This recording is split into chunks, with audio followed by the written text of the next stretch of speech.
Hello and welcome to another episode of Tinfoil Bullshit. I'm going to talk fast and I need you to pay attention because this is some bullshit right here. But it is fun for me to come up with, and I hope you all enjoy reading. Well, not reading, but hearing about it. Okay, so in order for this theory to work, the first thing you need to accept is that Norman Reedus is the subconscious of Big Boss. Norman Reedus plays a big role in this. He is the pivotal point in this mindfuckery that Kojima is playing on the entire gaming world, really. Norman Reedus is the subconscious of Big Boss. He does not actually exist. He is not a real character, not in Silent Hills and not in Death Stranding. He is merely the subconscious of Big Boss. If you realize the order in which things happened, first we got Metal Gear Solid Ground Zeroes. At the end of Ground Zeroes, Big Boss goes into a coma. He's clearly lost his mind because he lost all of his comrades at Mother Base. And then after that, which I believe that game came out in March, then in August we got PT. We got playable teaser. And that was supposed to be for a game called Silent Hills, which never came out and was never intended to come out because that was a red herring. That wasn't actually a game. That was bullshit meant to push forward Metal Gear Solid. Norman Reedus in that game is the mindset of Big Boss while he's in a coma. It's just that Big Boss has gone insane and he's in a coma, so he can't think straight.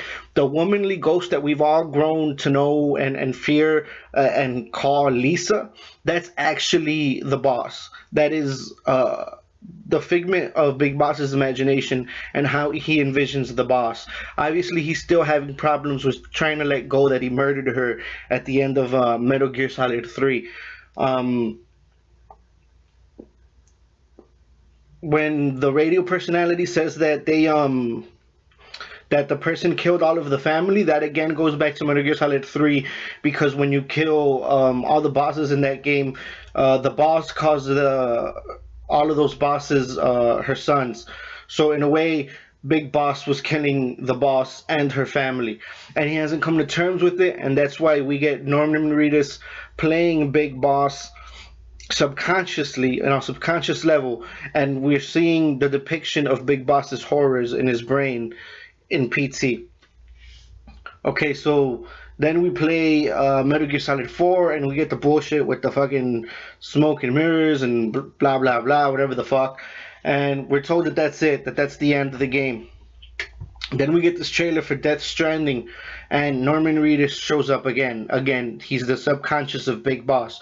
And what do we see? We see that he picks up a child. That child is a reference to Chico, who was in Peace Walker. And if you notice, the child seems to have some sort of cable from his belly button, which is similar to what Chico had in his chest. Obviously, Chico was one of the first child soldiers Big Boss dealt with. So here we're seeing the traumatization that Big Boss is going through. As far as his character is concerned and his character development, with him raising child soldiers in a war field, in a battleground, in war, you know what I mean? And then, as we see in Death Stranding, the child gets taken away from him, much like Chico was taken away from Big Boss, as we learn in Metal Gear Solid 5 that Chico has died. Then it's also important to note these whales here in this scene of Death Stranding. We see that there's whales on the beach and they're dead. And if you remember, Metal Gear Solid 5 had a whale on fire. The whales on fire represent Soph and the multiple attempts to assassinate Big Boss. Since Big Boss has killed Soph at the end of Metal Gear Solid 5, that is why the whales are now dead in the trailer for Death Stranding.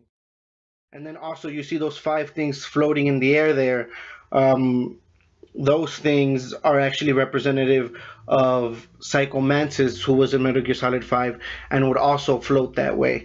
So in many ways, there's many symbolisms here. There's many imagery, much imagery. Such wow, dodge. Sorry, I'm freestyling this shit. You know what I mean? But there's many connections between the Metal Gear Solid lore and the Norman Reedus character.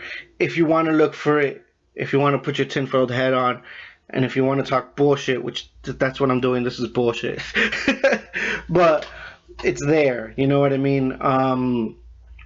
So the possibility of this being Metal Gear Solid 6. I don't think it's necessarily possible, to be honest with you. But I am going to make these connections because it's fun to do for me. and I hope it's fun for you to watch. Obviously, you wouldn't click the video if you didn't expect some tinfoil bullshit. Told you from the get this was tinfoil bullshit.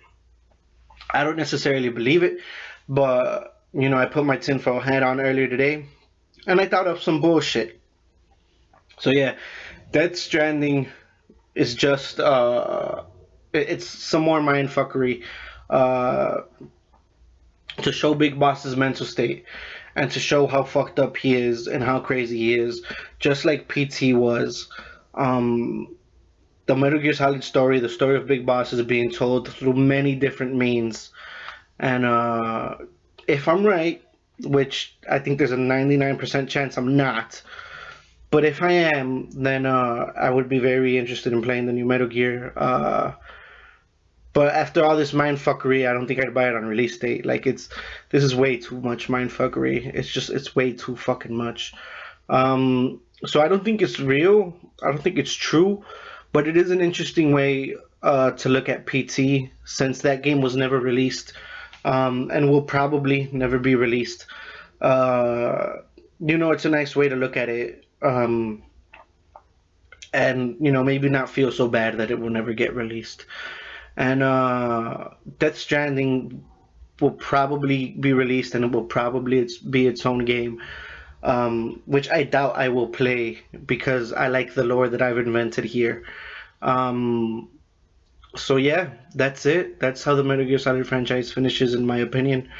Uh, Death Stranding is just some more psychological bullshit of how messed up Big Boss is. And that's the end of that chapter.